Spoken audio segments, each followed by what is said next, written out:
चुनाव के दिन कड़ी धूप में लाइनों में लगकर आप अपना कीमती वोट सरकारों को और पॉलिटिकल पार्टीज को देने जाते हो। लेकिन आपको क्या लगता है कि आपके उस एक वोट की कीमत क्या है? आप सोचते हो आप एक सरकार को चुनते हो जो अगले 5 सालों तक आपके राज्य में तरक्की की बात करेगी, डेवलपमेंट की बात करेगी। लेकिन क्या हो अगर अगली सुबह आप उठो और आपको ये पता चले कि जो सरकार और जो चीफ मिनिस्टर आपने अपने देश के लिए चुना था वो सुबह तक अपनी कुर्सी से हटा दिया जाता है।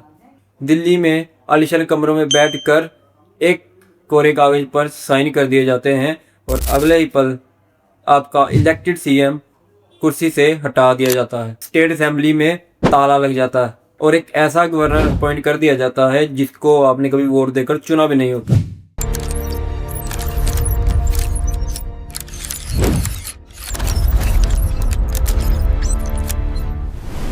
मैं यहाँ किसी मिलिट्री डिक्टेटरशिप की बात नहीं कर रहा हूँ और ना ही किसी इनलीगल कानून की बात कर रहा हूँ।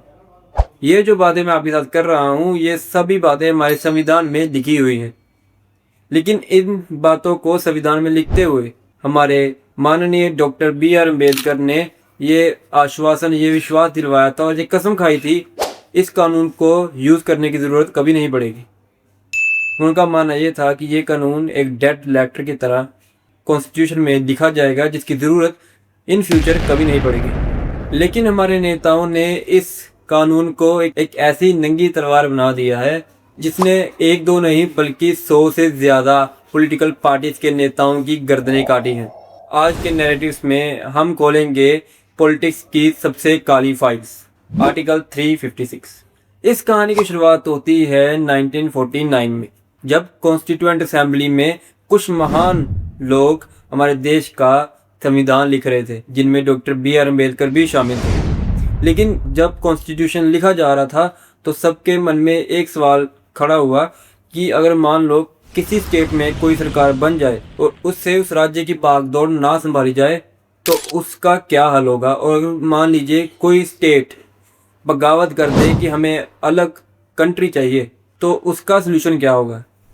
जिसके चलते डॉक्टर बी.आर. अम्बेडकर ने यह प्रपोज किया कि हम एक डेड लेटर यानी आर्टिकल 356 को अपने कॉन्स्टिट्यूशन में शामिल करते हैं। जिसको शामिल करते हुए डॉक्टर बी.आर. अम्बेडकर का ये कहना था कि ये कॉन्स्टिट्यूशन एक डेड लेटर की तरह यूज होगा, यानी इन फ्यूचर इस कॉन्स्टिट्यूशन यानी आर्टिकल 356 की कभी ज़रूरत नहीं पड़ेगी। ये कॉन्स्टिट्यूशन सिर्फ इमरजेंसी के लिए यूज़ होगा और उन्होंने ये आश्वासन दिलाया कि ये आर्टिकल कभी यूज़ नहीं किया जाएगा। Doctor B R. अम्बेडकर ने ये आश्वासन दिलाया कि ये कानून सिर्फ एक्सट्रीम बैकअप की तरह काम करेगा। लेकिन अफसोस, आज़ादी के बाद पॉलिटिक्स ने जो करवट ली उसने डॉक्टर बी.आर. अम्बेडकर के विश्वास को नकार दिया और ये कानून एक बढ़िया हथियार बनकर पॉलिटिशियन के हाथ में आ गया। संविधान की स्याही अभी तक सूखी भी नहीं थी और नेताओं को यह समझ आ गया कि डेड लेटर असल में उनके लिए ब्रह्मास्त्र की तरह काम कर सकता है। इसका सबसे पहला झटका लगता है 1959 में,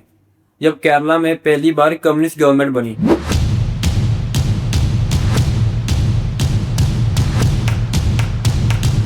उस वक्त सेंटर में कांग्रेस की सरकार थी। सियासी मतभेद इतने बढ़ गए कि सेंट्रल गवर्नमेंट ने बिना किसी ठोस वजह के आर्टिकल 356 को लागू कर दिया और केरला की सरकार को कुर्सी से हटा दिया।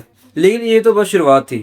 इस कानून का असली नंगा नाच तो शुरू होता है 1970 और 1980 के दशक में, जिसे हम इंडियन डेमोक्रेसी का सबसे डार्क फेज भी कह सकते हैं। प्राइम मिनिस्टर इंदिरा गांधी ने लगभग 50 बार इस आर्टिकल को यूज किया था, जिसके चलते 50 स्टेट्स की गवर्नमेंट को उनकी कुर्सी से बिना किसी ठोस वजह के हटा दिया गया था। रूल सिंपल थे, जब भी किसी स्टेट में ओपोजिशन की सरकार बनती थी तो न्यू दिल्ली के एक इशारे से वहां का गवर्नर एक मनगढ़ंत रिपोर्ट तैयार करता था, जिस रिपोर्ट के आधार पर उस सरकार के और उस स्टेट के ऊपर आर्टिकल 356 लागू कर दिया जाता था, जिसके चलते उस सरकार को उसकी कुर्सी से हटा दिया जाता था। लेकिन बदले की आग कितनी बड़ी हो सकती है आप इस बात से अंदाजा लगा सकते हो, जब देश में पहली बार नॉन कांग्रेस सरकार आई यानी जनता पार्टी सरकार पावर में आई। उस वक्त जनता पार्टी ने 9 राज्यों से जहां कांग्रेस की सरकार थी वहां 356 आर्टिकल को लागू कर दिया और उस सरकार को उसकी कुर्सी से उखाड़ फेंका। ये डेमोक्रेसी नहीं थी दोस्तों, ये चुनी हुई सरकारों का एक कत्लेआम था, जहां जनता के वोट की वैल्यू 0 हो जाती है। कई सालों तक किसी हाई और सुप्रीम कोर्ट ने इस मामले में शामिल होना मुनासिब नहीं समझा, लेकिन 1994 में एक ऐसा केस सामने आया जिसने पूरा खेल ही बदल कर रख दी, दी एसआर बोमे केस। सुप्रीम कोर्ट ने इस हिस्टोरिकल जजमेंट में आर्टिकल 356 के हाथों में हथकड़ियां बना दी। सुप्रीम कोर्ट का कहना यह था कि किसी स्टेट की गवर्नमेंट को गिराने का अधिकार किसी भी सेंट्रल गवर्नमेंट और या गवर्नर के पास नहीं है। अगर किसी भी स्टेट की सरकार को बदलना है या उसको उसकी कुर्सी से हटाना है तो ये फैसला स्टेट असेंबली के फ्लोर पर सबके सामने होगा, ना कि किसी बंद कमरे में। सुप्रीम कोर्ट का कहना यह भी था कि अगर सेंटर ने इसका गलत इस्तेमाल किया तो कोर्ट जिस सरकार को उसकी कुर्सी से गिराया गया है उसको दोबारा कुर्सी पर बिठा सकती है। लेकिन हमारे इंडिया में नेता बहुत ही ज्यादा होशियार हैं। जब नेताओं को ये लगा कि आर्टिकल 356 उनके हाथों से निकल गया है, तब नेताओं ने सरकार गिराने का एक नया तरीका इजाद किया। चलिए चलते हैं 2016 के अरुणाचल प्रदेश में।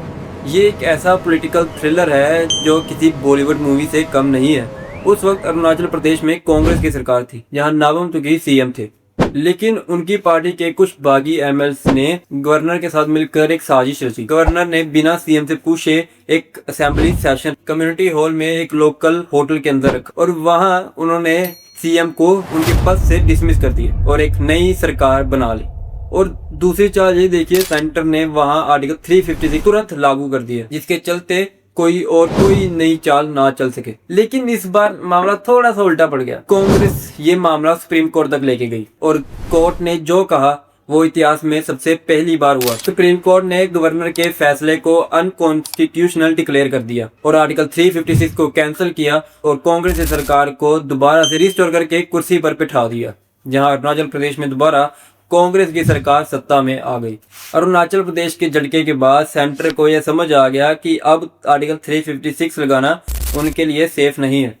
इसके बाद नए दौर का आगाज होता है, जहां नए रूल्स और नई पॉलिटिक्स की शुरुआत होती है। अब यहाँ कोई आर्टिकल काम नहीं कर रहा, अब यहाँ मामला था एमएलए को खरीदने का। इसका सबसे बड़ा ड्रामेटिक तमाशा देखने को मिलता है 2019 में महाराष्ट्र में, जहां इलेक्शन के बाद कोई भी पार्टी नहीं बना पा रहा था। शिवसेना और बीजेपी की अनबन हो चुकी थी, जहां उन्होंने अलग रास्ता चुन लिया था। एक रात को एनसीपी के अजीत पवार और बीजेपी के देवेंद्र फडणवीस के बीच एक खुफिया डील होती है और जब पूरा देश सो रहा होता है तभी सुबह ठीक 5:47 को प्रेसिडेंट रूल को हटा दिया जाता है और सुबह 8 बजे देवेंद्र फडणवीस सीएम पद की शपथ लेते हैं। हालांकि वो सरकार सिर्फ 48 घंटे तक ही चली, लेकिन इस घटना ने यह दिखला दिया कि पावर में आने के लिए क्या कुछ किया जा सकता है और किस हद तक गिरा जा सकता है। लेकिन खेल यही खत्म नहीं होता। इसके ठीक 3 साल बाद साल 2022 में महाराष्ट्र फिर से सेम इतिहास दोहराता है। एकनाथ शिंदे अपने ही 40 एमएलए को लेकर गायब हो जाते हैं। उन एमएलए को सबसे पहले सूरत के होटल में छिपाया जाता है, जिसके बाद उन्हें गुवाहाटी के किसी होटल में शिफ्ट कर दिया जाता है। यहाँ सरकार मुंबई में थी, लेकिन उसकी किस्मत का फैसला 2000 किलोमीटर दूर गुवाहाटी के किसी रिजॉर्ट के कमरे में हो रहा था। उस वक्त में जो सरकार पावर में थी उसको गिरा दिया जाता है। अब ये तो बात हुई महाराष्ट्र। अब आते हैं बिहार के ऊपर। बिहार के चीफ मिनिस्टर नीतीश कुमार का तो अलग ही रिकॉर्ड है। वो कब किस पाले में चले जाएं ये उनके एमएलए खुद नहीं जानते। मुद्दा है कि जिस आर्टिकल 356 को डॉक्टर बी आर अम्बेडकर ने डेड लेटर डिक्लेयर किया था और यह आश्वासन दिलाया था कि ये डेड लेटर, ये आर्टिकल कभी फ्यूचर में यूज नहीं किया जाएगा। उस आर्टिकल की हमारी पॉलिटिकल पार्टीज ने धज्जियां उड़ा दी और जब वो आर्टिकल बंद हो गया तब नए नए तरीके ढूंढे गए दूसरी सत्ता को गिराने के लिए, चाहे वो महाराष्ट्र के होटल का मुद्दा हो या बिहार के बदलते ढंग का। नेताओं के बीच कोल्ड वॉर शुरू से चलती आई है और मुझे लगता है आगे भी चलती ही जाएगी। टूल्स बदल गए हैं, नेता बदल गए हैं, टाइम बदल गया है, लेकिन आज भी सोचने का तरीका और उनका नैरेटिव आज भी वही है। वही ओल्ड स्कूल नैरेटिव्स, वही ओल्ड स्कूल बातें और वही मुद्दे हर बार हर इलेक्शन में उठाए जाते हैं। आज के दौर में हमें गवर्नर रूल कम देखने को मिलते हैं, लेकिन गवर्नर रूल की बजाय और कई सारी चालें चली जाती हैं दूसरी अपोजिशन पार्टी को गिराने के लिए। आप अपने नैरेटिव्स मुझे कमेंट सेक्शन में ज़रूर लिखिएगा। मैं जानना चाहता हूँ कि हमारी जनता इस बारे में क्या सोचती है, हमारी जनता के क्या व्यूज़ हैं पॉलिटिकल पार्टीज़ को लेकर। आज का चैप्टर हम यही ख़त्म करते हैं। आप देख रहे हैं नैरेटिव्स बाय प्रभ। मैं मिलूंगा आपको एक नए चैप्टर के साथ, कुछ नए सवालों के साथ और कुछ नए जवाबों के साथ। Thank you.